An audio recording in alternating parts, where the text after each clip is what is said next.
गोय मुक्तीन जनसंघाच्या कितल्याशाच फुडाऱ्यांचे व्हड योगदान आसा। फाटल्या 50 वर्सां गोंयांत जितलो विकास जावंक नाशिल्लो तितलो विकास भाजपाच्या डबल इंजिन सरकारान फाटल्या 10 वर्सांनी करून दाखयला म्हण मुखेलमंत्री दोतोर सावंत उलयला। RDX bureau report.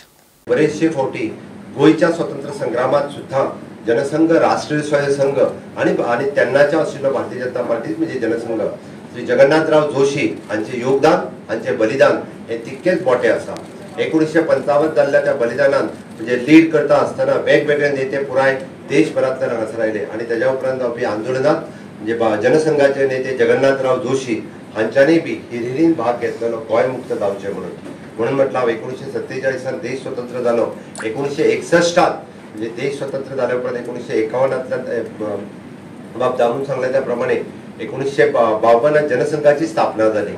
पण तेन्ना सुद्धा म्हणजे गोय स्वतंत्र जावं नासले आणि ते गोय स्वतंत्र जावचे म्हणून जसे डॉक्टर राम मनोहर लोहिया गोंयांत आयले त्याच बरोबर जनसंघाचे तेन्नाचे नेते जगन्नाथराव जोशी हांचेय बी गोयच्या मुक्ती लढ्यात म्हणजे भारतात स्वतंत्र संग्रामात गोयच्या स्वतंत्र सैनिकांचे योगदान आसाच आसा, पण जनसंघाच्या नेत्यांचेही योगदान हे तितकेच महत्वाचे आसा।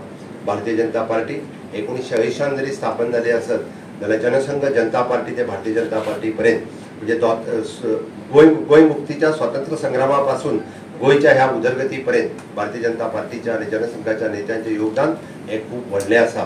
दामून घेतलेल्या सगळ्या आमच्या म्हणजे काशीनाथ परब पासून हुनरभाई पर्रीकर नेता दामू नाईक अशा सगळे असंख्य नेत्यांनी म्हणजे हो पार्टी ही लोकांपर्यंत पावपा खातीर घेतलेले कष्ट आणि ताकाच लागून आज आम्ही डबल इंजिन न्ही ट्रिपल इंजिन सरकार पूण मोठ्या नेटात सांगता आणि ताकाच लागून गोंयांत जो 50 वर्सांनी जो विकास जावनाशिल्लो तो विकास आम्ही या 10 वर्सांच्या कार्यकाळात पळयलो आणि आम्ही स्वप्न पळयता फुडल्या 25 वर्सांचे आम्ही विकसित भारत 2047 हे करता आसतना विकसित गोवा 2047 हे करचे हे स्वप्न मुखार आमचें आसा।